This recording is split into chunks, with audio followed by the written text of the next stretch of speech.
Olá! Para começar a nossa conversa de hoje, vamos pensar juntos numa questão que é fundamental, né?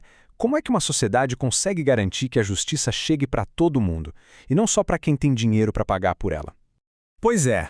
E se eu te disser que essa pergunta não é só teoria? Que ela é, na verdade, a base de uma instituição única aqui no Brasil. É uma abordagem bem radical para um problema que, na verdade, é universal. Mas antes de mais nada, a gente precisa entender o problema que a Defensoria Pública veio para resolver. E olha, é um desafio que praticamente todo o sistema de justiça no mundo enfrenta. Essa frase aqui acerta em cheio. Pensa bem. Quando os tribunais estão lotados de processos, a justiça não só fica lenta, ela simplesmente não acontece. O sistema vira uma espécie de labirinto, sabe? Lento, caro e, para muita gente, impossível de acessar. Isso cria um abismo enorme entre o direito que está no papel e a justiça de verdade. E aí que está o pulo do gato. Não adianta nada ter um direito escrito lá, bonitinho, na lei, se na prática a pessoa não consegue fazer valer esse direito. Essa distância, entre a promessa da lei e a realidade do dia a dia é exatamente isso que a gente chama de lacuna da justiça. E o que o Brasil fez para encarar esse problemão? Olha, não foi só uma reforminha, não. Foi uma verdadeira reinvenção lá na Constituição de 1988. A resposta foi criar uma instituição extremamente poderosa. E se a gente for olhar a definição na própria Constituição, é de cair o queixo. A Defensoria Pública não é tratada como um simples serviço de assistência. Não. A Constituição a chama de essencial para a função do Estado e de instrumento do regime democrático. Isso, gente, muda tudo, coloca a instituição em outro patamar. E para entender o tamanho da importância dela, olha só onde ela está na estrutura do Estado. A Defensoria não está debaixo do Executivo nem do Judiciário. Se a gente olhar o capítulo 4, Funções Essenciais da Justiça, ela está ali do ladinho do Ministério Público. Essa arquitetura toda foi pensada para garantir que ela seja independente e estratégica. Essa posição toda especial na Constituição, claro, reflete no profissional que atua ali. O defensor público, ele é muito mais do que um advogado comum. A missão dele é bem mais ampla. Olha, eu acho essa frase genial. Ela até inventa um verbo novo, defensorar. E a ideia é justamente essa. O trabalho vai muito além de advogar num caso específico.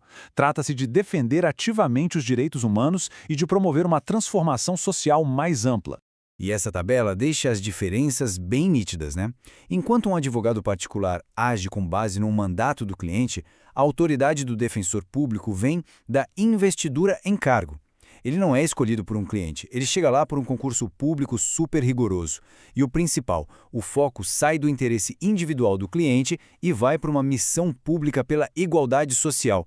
E claro, para cumprir uma missão desse tamanho, eles precisam de ferramentas à altura, certo? São as chamadas prerrogativas. Prazos em dobro, a necessidade de serem notificados pessoalmente, o poder de requisitar informações. Tudo isso serve para quê? Para equilibrar o jogo. Para garantir que possam lutar de igual para igual contra adversários muito poderosos, incluindo o próprio Estado.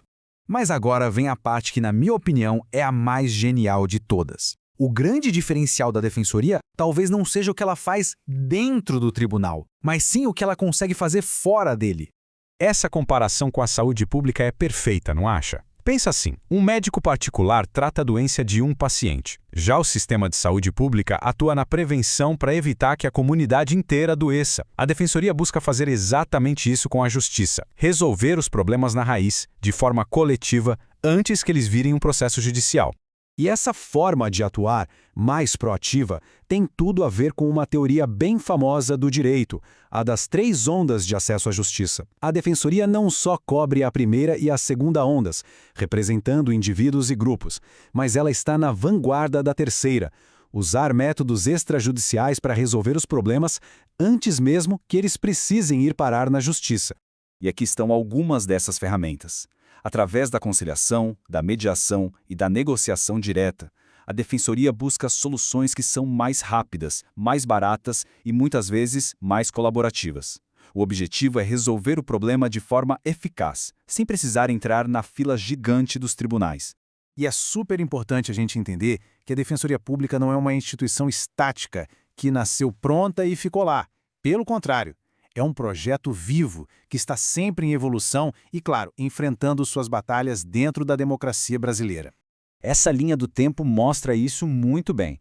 Embora a ideia já existisse, ela nasce com força total na Constituição de 88. Mas vejam como as grandes mudanças são recentes. Em 2004, ganha autonomia nos estados. Em 2013, a nível federal. E em 2014, tem seus poderes ampliados por todo o país. Ou seja, é uma instituição que vem se fortalecendo continuamente. Mas é claro que um trabalho desses, de dar voz e poder para quem normalmente não tem, não seria um passeio no parque. Como diz essa citação, a missão transformadora da Defensoria muitas vezes a coloca em rota de colisão com interesses poderosos que preferem manter tudo como está. E este é o símbolo da instituição. Ele representa justamente o equilíbrio e a proteção que a Defensoria busca oferecer. É como um escudo para os direitos dos mais vulneráveis e, ao mesmo tempo, uma ponte para a justiça.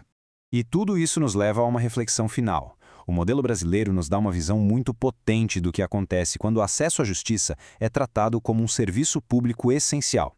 A questão que fica para a gente pensar é: será que essa abordagem não deveria ser um modelo para o mundo todo?